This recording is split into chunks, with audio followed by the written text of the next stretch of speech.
Yo, what's up, guys? So, this is going to be the final and last video of the series. In this video, we're going to be going over parabolic puts, which are another word for when stocks get very extended. They start to pull back rapidly, and that's what you call a parabolic put. So, we're going to be going over that in this video. I'm going to show you guys an example of how it looks, and I'm going to show you guys the actual puts that I have been in, or parabolic puts that I have been in the past.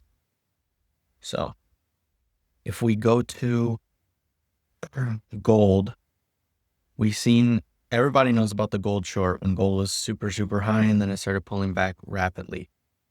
That was a parabolic put. It was back in January.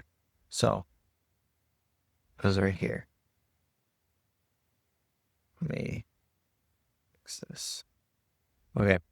So when stocks are going parabolic, they tend to gap up a lot. So you can see on the chart right here that there are a lot of gaps in between these candles, which is just price moving up rapid. We saw right here that gold got shorted a little bit and then it just bounced back and started rallying again. This was in October, mid-October.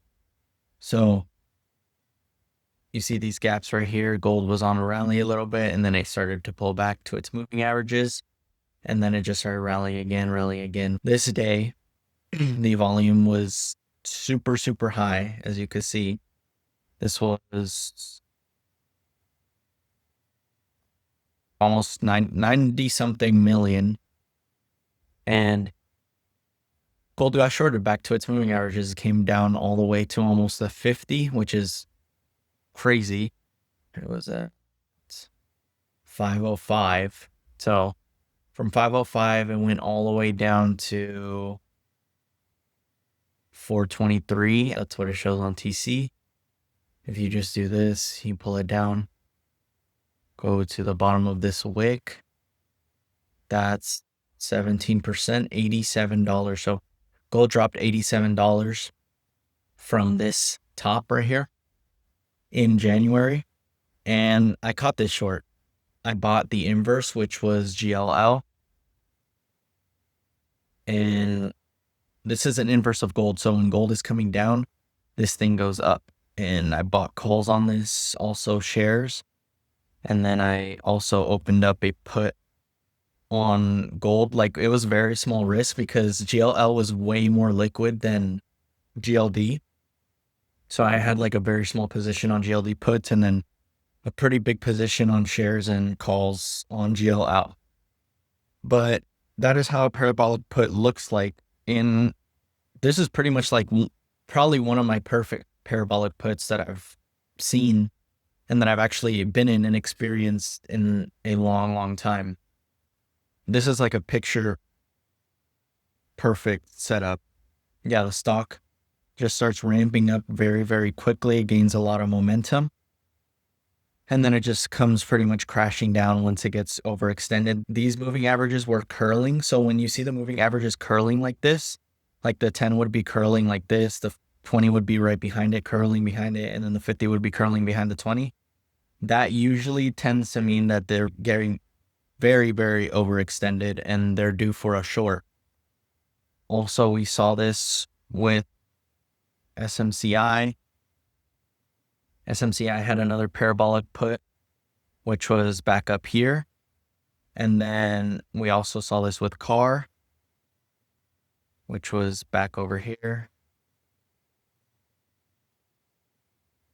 You see this big candle, this was like the top, and then it just started coming crashing down all the way to, dang, this is FP4. Wow, that's crazy. Yeah, it came crashing down. Oh, wait, am I wrong? Was it this day? Well, it might have been this actually. Wait, how high was this? Yeah, it was this day. I'm tripping out. Yeah, CAR had a short. So CAR was going up for like a long, long time. It went up. How much is this? 700%. So $750 pretty much. And then it got shorted all the way down to 142, looks like was the low. That's negative 700 bucks, 83% down. So that was a crazy short. I didn't take this, but I know a few people that took this and they made bank. I think contracts went from like 1,200 to like 20K or maybe even more, I think. It was crazy. I didn't get this because I mean, I was paying attention to it, but it wasn't super important to me like that. It wasn't a perfect setup, perfect parabolic put, to be honest, in my eyes. Gold was cleaner and looked more better than this. Car was just like, it was all right. So yeah, we saw gold, the gold short, we saw car, we saw SMCI. And then we also have the ones that are coming up, which is SNDK. SNDK is starting to get up there, parabolic territory, and also MU is starting to get up there in parabolic territory. If you're in my Discord, you know that I'm getting ready to short these two. I'm in long on these. I'm in shares. So I'm making money while it's going up, but it's starting to get very toppy, and I could probably time the top on this thing since I am long on it. So I could pretty much time when it's going to drop. Today was a pretty big red day for AI stocks and technology stocks. They pulled back pretty hard, but the market recovered very, very nice. So I do think that these have still a little bit more to go. I did say they might be parabolic by the 20th, 21st, 22nd of May. So we'll see how accurate that is. To be honest, I think I'm pretty accurate and I might get it right. I think SNDK might go parabolic on the 21st and we'll short it back down all the way to, I don't even know. I would have to see the options chain, but we're going to short this and these are going to pay over 1,000%. Yeah, it's going to be very, very exciting and very, very good short. But yeah, these are getting toppy. And yeah, it's almost time to get ready to short these things.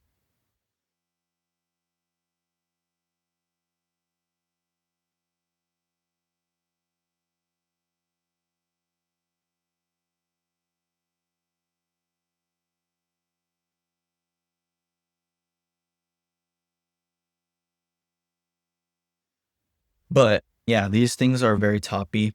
And you see literally perfect example right here. You can see these gap ups. It's starting to make gap ups getting very overextended. You can see the 10 is curling, the 20 is curling, the 50 is starting to curl as well. Also on SNDK, this thing is kind of going a little bit in a better base, but they are going to start curling. You can see this. It's going to probably, I don't even think it's going to touch the 10 anymore.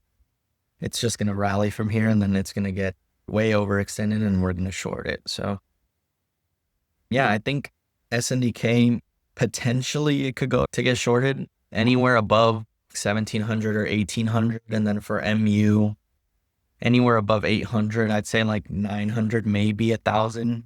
It's going to start getting very toppy and then we're going to short those. But this is a perfect example. You can see on MU, it's starting to make gaps, starting to ramp up, getting a lot of money inside their stock. And they're also getting pretty overextended. And then SNDK as well, literally looks the same, making these gaps, starting to get overextended as well. So that is the video on parabolic puts. Also, what you want to see is that the volume has a very, prior to the put, like the day before, like the day before, the volume's going to be extremely high. And then it's going to close like super strong, probably gap up the next day. And then that's when you short it. So I would look at the 1 minute for it to break lows / breaking VWAP and then just enter off 1 minute lows. And yeah, that's pretty much how I would do it. Literally giving you guys free sauce. This is going to be a generational short. It's going to be very exciting. I can't wait to short this thing. I know for sure I would probably grab 600 puts for SNDK. I don't know. SNDK looks more parabolic to me than MU though. So I think SNDK will probably go parabolic first. But MU, I know for sure I'll get 600 puts. Those will pay again over 1,000%, aiming for like 1,000 to 2,000%. So that is the video on parabolic puts. And yeah, this is the end of the series. I hope this was helpful for you.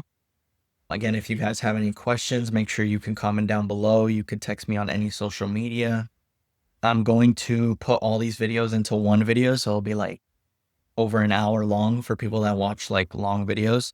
These are just like separately broken down for people that can watch like one by one by one. But I'll make a long video, just put all these videos together. So thank you guys for watching, and I'll see you guys in the next video.